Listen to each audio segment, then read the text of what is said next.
ये है नहरगढ़ किला। ये देखने में जितना खूबसूरत है, इसकी 10 किलोमीटर की सड़कें उतनी ही डरावनी है।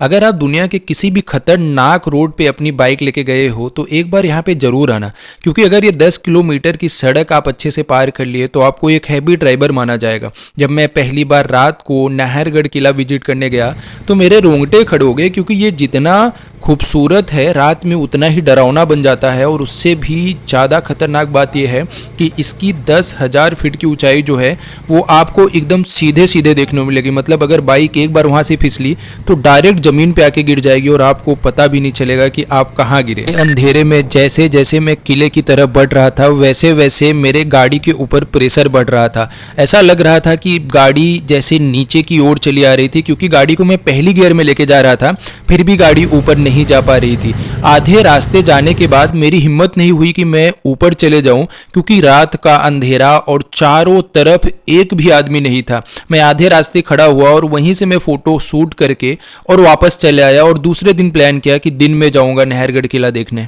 आपको नाहरगढ़ किले के बारे में बताता हूँ। नाहरगढ़ किला अरावली की पहाड़ियों पर स्थित है और ये जयपुर का एक शानदार दृश्य प्रस्तुत करता है। इस किले का निर्माण 1734 में महाराजा सवाई जय सिंह द्वितीय द्वारा करवाया गया था। प्रारंभ में इस किले का नाम सुदर्शनगढ़ रखा गया था, लेकिन बाद में इसका नाम बदलकर नाहरगढ़ किला कर दिया गया। नाहरगढ़ नाम के पीछे एक रोचक कथा भी जुड़ी है। कहा जाता है कि यहाँ नाहर सिंह नाम के एक राजपूत राजकुमारी की आत्मा का वास था, जो किले के निर्माण में बाधा डाल रही थी।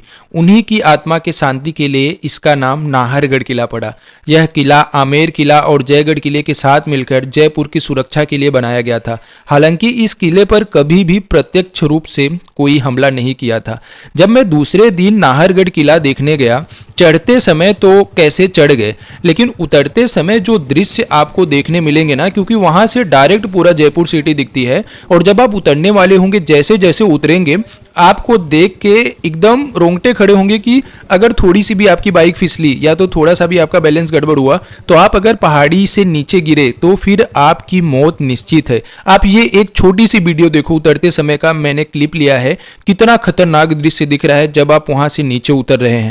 जयपुर जाने की सोच रहे हैं तो नाहरगढ़ किला अपने लिस्ट में पहले नंबर पे रखना, क्योंकि यहाँ जाए बिना आपका ट्रिप अधूरा होगा। मैंने जयपुर पूरा घूमा और मुझे सबसे ज़्यादा पसंद नाहरगढ़ किला ही आया था, क्योंकि नाहरगढ़ किला जितना रोचक है उतना खतरनाक भी है और उससे ज़्यादा इसमें इतिहास छुपा है। मतलब बहुत सारी चीज़ें आपको एक बार देखने को मिलेंगी। नाहरगढ़ किला पे जैसे ही आप उतरने लगेंगे ना, तो वहाँ पे एक चीज़ हमेशा ध्यान देना कि बाइक को एकदम स्लोली नीचे लेके आना है, क्योंकि अगर आपने थोड़ा भी स्पीड लिया बाइक का और आगे का ब्रेक मारा तो अगर बाइक फिसली तो वहां से आपका गिरना तय है, और गिरने के बाद क्या होगा ये बताने की जरूरत नहीं है। नाहरगढ़ किला की एक खूबसूरत बात यह भी है कि जैसे जैसे आप ऊपर चढ़ते जाएंगे वैसे वैसे आपको जो रास्ते रहेंगे और डेंजरस होते जाएंगे। मतलब आप अगर वहां पे ब्रेक लेते हैं और गाड़ी पीछे की तरफ आती है फिर भी बाइक को संभालना मुश्किल होता है। इसके लिए अगर आप वहां पे जा रहे हैं तो हमेशा ध्यान दें, पैदल तो आप जा नहीं पाएंगे क्योंकि नीचे से उसकी ऊंचाई 10,000 फीट है, और अगर आप पैदल जाएंगे तो आप थक जाएंगे और आपको बहुत टाइम लगने वाला है। इसके लिए आप बाइक से ही जाना और कोई भी हैवी बाइक लेके जाना, क्योंकि नॉर्मल बाइक अगर आप ऊपर लेके जाएंगे तो हो सकता है कि उसमें उतनी मजबूती नहीं रहती तो वो ऊपर ना चढ़ पाए। लेकिन अगर किसी आप हैवी बाइक से जा रहे हैं तो आप नाहरगढ़ किले की खूबसूरती के साथ साथ उसके डरावनी रोड का भी मनोरंजन और जो उसके रोड का एडवेंचर है वो भी आप फील करेंगे और बहुत मजा आएगा। तो अगर आप जयपुर जा रहे हैं तो नाहरगढ़ किले जरूर जाना घूमने, क्योंकि नाहरगढ़ किला वहाँ का सबसे हॉट स्पॉट है और आपको भी 100% बहुत मजा आएगा। आपको कैसी लगी वीडियो कमेंट बॉक्स में जरूर बताना, और अगर आप भी नाहरगढ़ किले पे गए हैं और वो भी बाइक लेके गए हैं और राइडिंग किए हैं तो अपने एक्सपीरियंस को कमेंट बॉक्स में जरूर लिखना।